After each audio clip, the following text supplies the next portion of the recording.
Okay, um the what I chose to critique for someone else's work was this work. It is by Rin Ji. It's her biomorphic sculpture.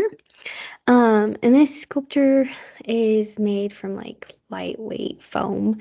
And it's a beautiful purple, which is just the foam.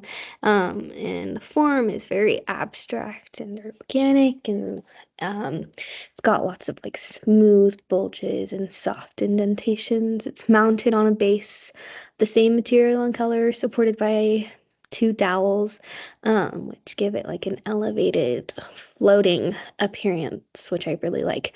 The texture of the surface is just slightly rough, giving it kind of like a tactile, almost skin-like quality. And overall, the form is very curvilinear and asymmetrical and very fun.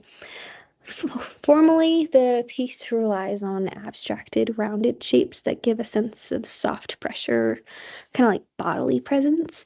The artist seems to have emphasized volume and negative space, with like the inward fold and curved surfaces, which create visual interest from multiple angles.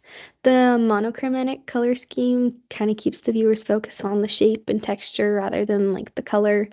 The support rods lift the form away from the base, adding a sense of like delicacy and allowing the shadows to form beneath the piece, which enhances its three-dimensionality. The base of the form is slightly off center, which makes it like dynamic and engaging. This sculpture evokes a sense of intimacy and ambiguity. The like bulbous forms could be interpreted as like referencing a human body or just like the body of some living species. And it could be like lips or muscles or even ears. The abstraction kind of prevents anyone reading from being like definitive.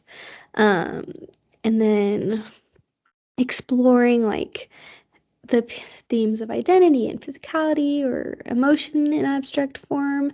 The inward folds and outward bulges suggest like tension or movement, and almost as if the form is in the process of becoming or morphing into something else. It feels introspective, something that invites the viewer to project their own associations into it.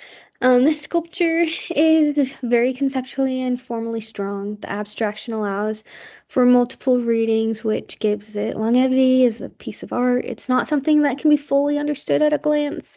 So the choice to keep it just the same color, which I know is part of the assignment, still allows the shape and texture to speak for themselves.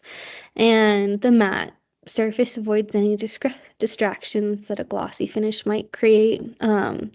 One area for potential improvement could be the finish on the base, or just making sure it's a little bit more smooth, and you can kind of see some of the tool marks, which can distract from the whole piece.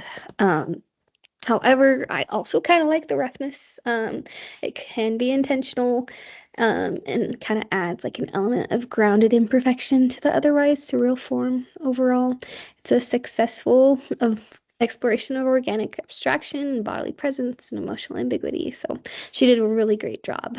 So nice job.